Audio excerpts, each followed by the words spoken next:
দর্শক, এই মুহূর্তে যুক্ত হয়েছি আপনাদেরকে যদি জানিয়ে রাখি যে নোয়াখালী জেলা শহর মাইজদি প্রাণকেন্দ্র থেকে প্রিয় দর্শক বড় মসজিদ মোড় হয়ে মহিলা কলেজের একেবারে উপর দিয়ে যেই সড়কটি কিল্লারহাট ব্রিজের গোড়ায় গিয়েছে প্রিয় দর্শক, সেই সড়কের চিত্রটি এই মুহূর্তে সরাসরি আপনাদেরকে সবুজ টিভি চ্যানেলের ক্যামেরার ফ্রেমে দেখানোর চেষ্টা করছি। আপনারা এই মুহূর্তে দেশ এবং দেশের বাইরে থেকে যে যেখান থেকে দেখছেন দর্শক, আপনারা আমার সঙ্গেই থাকুন।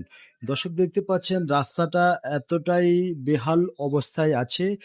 আপনারা জানেন যে এই মুহূর্তে বর্ষা মৌসুম, আর এই বর্ষাতে বৃষ্টি হওয়ার সাথে সাথে কিন্তু সড়কে জলবদ্ধতা আটকা পড়ে এবং এই সড়ক দিয়ে প্রিয় দর্শক যদি জানিয়ে রাখি প্রতিদিন কিন্তু হাজার হাজার মানুষ চলাচল করেন এবং ব্যাটারি চালিত অটোরিকশাগুলোও চলাচল করেন এবং ছোট ছোট সিএনজি, গ্যাস চালিত সিএনজিগুলো চলাচল করেন এবং কলেজ, স্কুল, মাদ্রাসার শিক্ষার্থীরাও কিন্তু এখান দিয়ে চলাচল করেন। দর্শক, আমি যদি একটু আপনাদেরকে জানিয়ে রাখি যে এটি হচ্ছে শহরমুখী সড়ক। এই সড়কটার যদি এই অবস্থা হয় তাহলে অন্য অন্য এলাকার সড়কের কি অবস্থা হবে? আপনারা দেখতে পাচ্ছেন যে ব্যাটারি চালিত রিক্সাগুলো সঠিকভাবে চলতে পারছে না।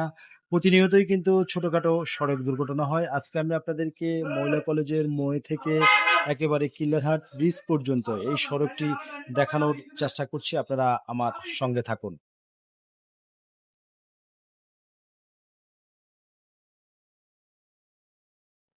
দর্শক, কথা বলতে বলতে একেবারে অনেকটাই কাছে চলে এসেছি। রাস্তার দুই পাশের চিত্রটি কিন্তু একেবারে ভাঙা এবং পুরা রাস্তাটাই কিন্তু প্রিয় দর্শক ধুমড়ে মুচড়ে গিয়েছে এবং জলবদ্ধতা আটকা পড়ে রয়েছে। সামনে যেটি দেখছেন সেটি হচ্ছে হরিনারায়ণপুরের মোড়। সেখান থেকে বামে যাবে দোয়াদার স্কুল হয়ে এই সড়কটি একেবারে কিল্লারহাটের ব্রিজের গোড়ায়। প্রিয় দর্শক,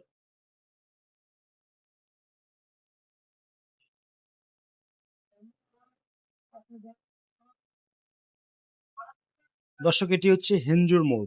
আমি হেঞ্জুর মোড় থেকে এখন চলে যাচ্ছি একেবারে প্রিয় দর্শক আরো পূর্ব দিকে। এমন এক বেহাল অবস্থা রাস্তার। এই অঞ্চলে যারা রয়েছে প্রিয় দর্শক, আমি তাদের সাথে অনেকের সাথে কথা বলেছি। তাদের একটাই প্রাণের দাবি যেন এই রাস্তাটি দ্রুত সংস্কার করে দেওয়া হয়। দেখতে পাচ্ছেন এই পাশটাও কিন্তু ধুমড়ে মুচড়ে রাস্তা পুকুরের ভিতরে পড়ে গিয়েছে এবং সড়কে পানি। প্রতিনিয়তই কিন্তু ব্যাটারি চালিত অটোরিকশার চালক যারা রয়েছে তারা সঠিকভাবে গাড়ি চালাতে পারছে না এবং তাদের সংসারে হচ্ছে হিমশিম, সঠিকভাবে সংসারও নিয়ন্ত্রণ করতে পারছে না। আমরা দর্শক কথা বলবো এখানকার যারা ব্যাটারি চালিত অটোরিকশা চালায়, আমরা তাদের সাথে কথা বলার চেষ্টা করব। আপনারা সেই পর্যন্ত আমার সঙ্গে থাকুন। এখানে যে কালফিটটি দেখছেন সেটাও কিন্তু ভেঙে দুমড়ে মুচড়ে নিচের দিকে পড়ে গিয়েছে প্রিয় দর্শক। এই অঞ্চলের মানুষের প্রাণের দাবি রাস্তাটি যেন সংস্কার করে দেওয়া হয়। গাড়ি চালায় সবসময় ব্যাটারি চালিত অটোরিকশা, সেরকম একজন ভাইয়ের সাথে আমরা কথা বলার চেষ্টা করবো। আপনারা আমার সঙ্গে থাকুন। আপনার নাম কি? মোহাম্মদ পারভেজ। ফারুজ ভাই, আপনি আজকে কত বছর থেকে এই মহিলা কলেজের পূর্ব দিকে যে কিল্লারহাট সড়কটি আসছে এই সড়কে কত বছর গাড়ি চালান? আজকে 3-4 বছর হবে। আচ্ছা, রাস্তাটার কেমন? রাস্তাটার অবস্থা ভালো না। কি হচ্ছে? রাস্তার সমস্যা কি? রাস্তা রুগী একটা হইলে নিতে সময় লাগে 10 মিনিটের জায়গায় আধা ঘন্টা 47 মিনিট লাগে যে। হ্যাঁ, আর ছোটখাটো সড়ক দুর্ঘটনা কি ঘটে কিনা? ঘটে, দনিকে ঘটে। অ্যাক্সিডেন্ট হয়ে যায়, ড্রাইভার মোটরে আনি পানি ঢুকলে মেলা টাকা লাগে অসুবিধ বেলায়। আচ্ছা, এ পর্যন্ত কি আপনার মোটরে পানি ঢুকছিল? আমার কিছুদিন আগে ঢুকছে 1450 টাকা লাগছে ঠিক করতে। মানে এই রাস্তায় পানি জমে যায়, বৃষ্টি হলে জলবদ্ধতা থাকে, জি, এতে আপনি ক্ষতিগ্রস্ত হয়েছে। জি। এখন আপনারা চাচ্ছেন কি? আমরা তো সেই রোডটা ভালো হবে দূরত, রোডটা যেন দ্রুত সংস্কার করে দেওয়া হয়, তাহলে আপনাদের স্বস্তি ফিরে আসবে। সুষ্ঠু ফিরে আসবে। ধন্যবাদ। ডেলিভারি রুগী একটা হইলেও সময় লাগিয়ে যাইতে বিভিন্ন সমস্যা। ধন্যবাদ। দর্শক, আসলে আমরা ওনার মুখ থেকে শুনেছি। আপনারা দেখতে পাচ্ছেন যে নোয়াখালী জেলা শহর মাইজদি মহিলা কলেজের মোড় থেকে কিল্লারহাটের দিকে যে সড়কটি এসেছে সেই সড়কটির বেহাল অবস্থা। এখানকার স্থানীয় চালক যারা আছে তারা আমাদেরকে জানিয়েছেন যে প্রতিনিয়তই ছোটখাটো সড়ক দুর্ঘটনা ঘটে এবং মোটরে তাদের পানি ঢুকে যায়। এই কারণে তারা অনেক দিনে কষ্টের ভিতরে দিন কাটায়, যেহেতু তারা এটার উপরে তাদের সংসারটা চলমান। আমরা এখন আরেকজন চালকের সাথে কথা বলার চেষ্টা করব। আমরা ওনার থেকে জানতে চাইবো, আপনার নাম কি?